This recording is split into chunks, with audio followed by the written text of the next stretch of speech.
My morning routine as someone who likes to actually get shit done. Now, I've been the guy that has slept in till 11 a.m. till noon. I've been the guy that did 100 days in a row of waking up at 4 a.m. All right, and I'm not saying you need to do one or the other. I even seen Alex Hormozy's advice about doesn't matter what time you wake up as long as you just jump into work. I'm saying all of this because I've tried different structures for myself, and I want to share with you guys the recurring themes that I've seen in various structures that lead to the most productive, most successful days for myself, and how you can incorporate this into your own day-to-day. And I want to start this off by stating that you don't necessarily need to wake up that early. I actually think waking up too early, at least for me, it actually negatively impacts me. I think 4 a.m., I did it as a challenge. I did 100 days straight of 4 a.m., and it actually had a negative impact on me. All right, for that burst period of time, I think it was great. It really taught me how to make sure that you're going to bed no later than 8 p.m., 9 p.m., right? And so to be asleep by 8 p.m., 9 p.m., you really need to say no to a lot of distractions, especially 100 days in a row. All right, this is in a time where I had just broken up with my girlfriend. I was going through a 100-day period, so I was actually coming out of a breakup. And so there was like a depressive time in there too, where I pretty much couldn't go out. And even towards the tail end of that, I had to actually say no to a lot of hangouts. I had a very high level successful friend I had to say no to a night out with. There was a couple women I had to say no to nights out with. And it really taught me to just say no to all distractions after 8 p.m., 9 p.m., which, by the way, there's a reason I'm starting out this video with that one thing, because I think what's way more important than the time you wake up and what you're doing in your day-to-day is your ability to say no to the BS things that are keeping you up at night, right? Watching TV, fucking off with the wrong women, fucking off with drugs and alcohol, doom scrolling, video games, whatever the thing is. I've even just been up thinking and losing hours of sleep just because your mind is racing so much. And so I would say arguably more, or if not equally as important as what's going on in the morning, is before bed and just learning to turn those things off. And so me personally, the only way that I can guarantee that I do that is by having a nighttime routine. I put on my blue light blockers, I pop 350 milligrams of magnesium, 1 to 2 to 3 milligrams of melatonin, depending on the day. I even have a bedtime tea that if I need to, these are all just tools. I don't necessarily need to stack in all of these things, but I have these tools as levers that I'm ready to pull to make sure that I'm winding down come 8 p.m. if I want to be asleep by 9, 10, or 11, right? Don't leave it up to chance. Don't wait till it's 11 p.m. to think to yourself, oh shit, now I got to get to bed. No, bedtime was like preparing for bed happened 2 hours before that, right? So it actually, it's important to understand you need a wind down period to prepare for bed. And if nothing else, that at least for me is supplementation. All right, if I want to take it a step further, it's the tea, it's the blue light blockers, it's removing electronic devices. For me, a lot of times that's actually not realistic. I think it's almost unrealistic to not have any electronics on for the last 2 to 3 hours of your day every day. I think that's, I don't know. For me, that just doesn't work. But what I do know is I can use the supplementation and these other tools to start to wind myself down. Now let's talk about the actual morning routine itself. Me personally, 4 a.m., just too early for me. It's too early for me because I gotta be winding down by 6 p.m., 7 p.m. And you know, I got a girl, I wanna be out sometimes. I have a social life to some extent, so I actually wanna be out somewhat late. I say late, but it's not really that late. But I wanna be up from time to time from 10 p.m., 11 p.m. All right, if I have to push it towards midnight or whatever, that's okay. I'm cool with getting a little bit of sleep occasionally. I don't want to do that every single day. That's a one-off thing. But for me personally right now, guys, sweet spot is between 5 a.m. and 5:30 wake-up time. That's, for me, what I have found to be best after rigorous experimentation.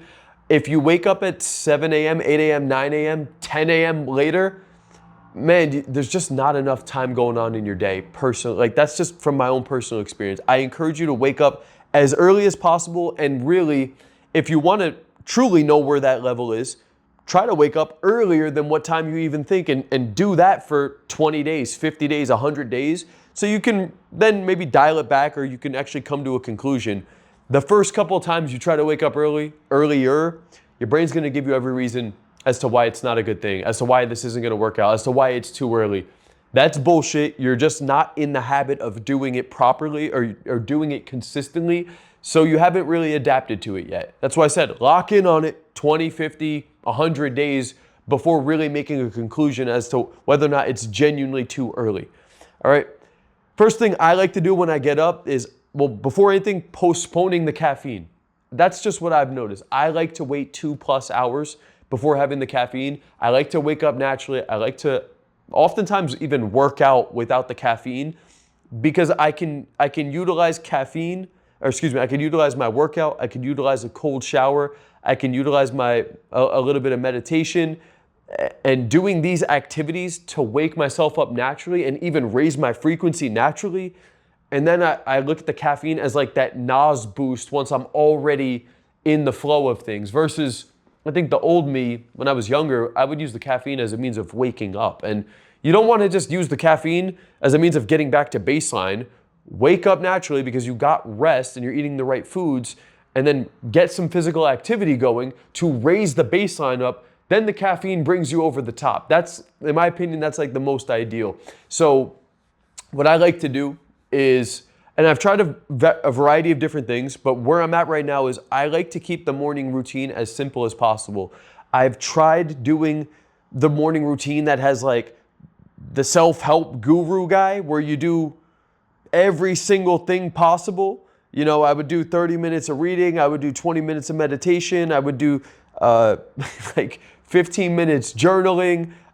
I don't even know what the fuck else I was doing, honestly, but like, I would do my Instagram posts. I would do all of these things. And at some point I was thinking about it. I was like, damn, man, like this is actually too much shit. Yeah, all of these things are great, but if you're losing multiple hours in the morning, I think it's actually a little bit too much. I mean, not including the workout, but I would say pick a couple different things that you like to do that actually put you in the right headspace that aren't super time consuming. For me personally, that's weighing myself and tracking my weight. That's doing some sort of reflection in the morning as to what happened the previous day and what are my main goals for the day, which also saves you time in the long run. And then I'll do a tiny bit of reading. That'll either be what I'm reading right now is Buy Back Your Time. I was just actually doing Ramadan with my girlfriend. She's Muslim. I've been looking more into religion and stuff, so I've actually been reading the Quran. But I won't do too much reading and I won't do too much journaling. Like, I really just keep those things brief as a means of tracking, making sure I have clear-cut goals for the day, making sure I'm not going to make the same mistakes from yesterday, and then just getting out the door. So for me, that's going to be, well, I'll also have a quick little meal. I prep out majority of my meals, and then I'm going to the gym. All right, I get my workout in. I'm not taking 3 hours at the gym. I typically take about an hour. Max, I'll do about an hour 15. Come back, cold shower, then I'll have my coffee. And then really what you want to do is just dive into the most important tasks of the day. Like, that's really what it is for me. I was the guy that would get so lost in the self-development shit. I would be at the gym for maybe 2 hours because I would do like, there was a period where I was doing 60-minute cardio and then an hour and a half workout. Then I would have to film my video after. Just that process alone would take 3 hours, not including waking up, doing my half-hour journaling, half-hour reading, doing my meditation. As you can see, by the time you do all of these things, like, because, you know, back then I was waking up at 4 a.m., but dude, it would take me till like 8 a.m., 9 a.m. And yeah, look, all of those things are great, but if you actually want to get ahead in life, and the whole reason we're waking up and doing the self-development shit is so we could actually be a productive dude to accomplish our goals, I think a big part of that is realizing, well, what are the 2 biggest things that need to get done today? And I'm literally guilty of this today. I'm putting this in my reflection tomorrow morning, that next Tuesday when I go to do my batch of content where I film these videos, instead of blocking out from 12 to 3, I'm blocking out 10 to 1, 10 to 2, because I started recently getting up a little bit earlier, and this time slot that I had for this was just too late in the day. Not that it's super late, but it's starting too late. Like, in my opinion, I missed the beginning of the window. Like, for me, I want to hit these videos when I'm in the best flow possible. And for me, that's right around 3 to 4 hours of after waking. The first 2 hours, I'm really still kind of waking up. Third hour, I'm getting maybe like my food in and I'm showering, I'm getting ready and stuff. And then right around hour 3, hour 4 is when I want to jump into my biggest tasks of the day, because I'm fully optimal at that point. Now look, can I still get it done later in the day? For sure. But when it comes to me being on camera for that 1 to 2 days out of the week, I want to make sure I'm just going in tip-top mental condition, ready to just fucking jump through that camera screen, right? And so today, what I realized is I started a little bit too late. Did it affect my energy? A little bit, you know? But when it comes to that actually brings up an interesting point, because when it comes to your routine, it takes a little bit of trial and error. I didn't just create this routine that I'm doing right now. Over the last year, I've tried so many different, more towards meditation, putting more time in towards reading, putting more time in towards journaling, trying all 3 of them, trying to wake up and go straight to the gym, trying to do these, then go to the gym, trying to work out in the afternoon. Like, I really tried a bunch of different stuff to find what's the minimum amount of self-development stuff I need to do to still be moving forward with the tracking and the mindset and the meditation stuff without just skipping all of it. So the minimum amount that I need to do to then jump into my biggest goals or actions for the day, right? And depending on my day, I actually structure out my week. Some days it's filming videos for my side channel. Some days it's for my main channel. Some days it's very meeting and team based. Other days it's like weekends, I take a little bit more time towards personal stuff. And some days it's more geared towards my one-on-one coaching clients, right? But what I've noticed is that, yes, self-development is great. Yes, morning routine, I think it actually is important. I don't think just sleeping in and jumping into work is the most ideal. Does it work for Hormozy? Yeah. Does it allow him to work a shitload of time throughout the day? Yeah, but I gotta be honest, guys, you're not Alex Hormozy. You're not, okay?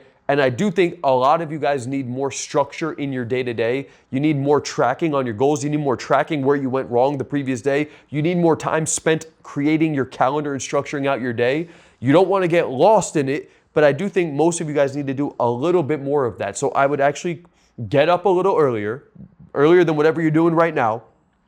Put a little bit of time into your self-development routine in the morning. Pick maybe 2 to 3 things. Right? Don't do 10 different things. You do this cold plunge, you do this thing, you do the journal, you do the meditation, do the reading, do the fucking walk outside, like do your social drills. Like you do all of these things, man.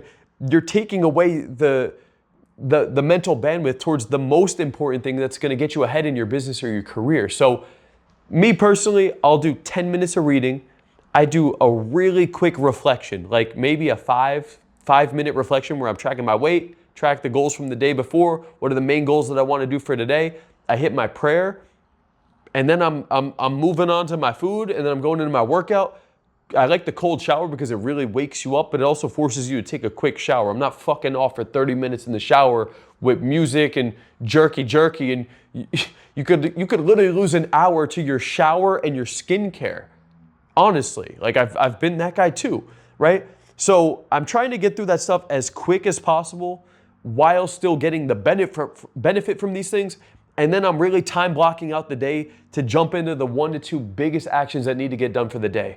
All right, self-development is great, but it can actually be a form of mental masturbation type drug that you do all of these things and you procrastinate and postpone the main actions that you had for the day. I was the guy at one point, I did all of these things and I felt like I had a productive day, but then when it came down to it, it was 3 p.m., and I needed to film my content for the day, and I had been up since 4 in the morning.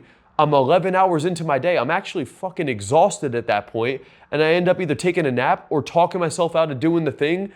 And I was like, dude, I should have did this shit 6 hours ago. I was answering emails. I read for 45 minutes a book that's irrelevant to even what I need to get done today. So yes, these things are good, but man, sparingly, right? Create structure, just do the minimum amount of self-development that you need to do in the morning to keep your health in check. Blast out the most important things. If you have time at the end of the day, can you watch a little TV? Of course. Okay, can you do it? Can you play your video game? Of course. That shit's done in moderation though. Don't do it every day. Don't do it for large blocks at a time. And really prioritize the 1 to 2 main tasks that you need to get done throughout your day-to-day. That's gonna move the needle forward in your business, in your career, in your passion, in your purpose. All right, if you want to fast track this process, if you need more accountability, you need more structure, you're not making progress with your business, your mindset, your confidence, your dating life, I can help you with those things. All right, click the link down below for an opportunity to work with me directly to achieve your goals in 2025. That's all for this video, guys. Peace out. Let's go.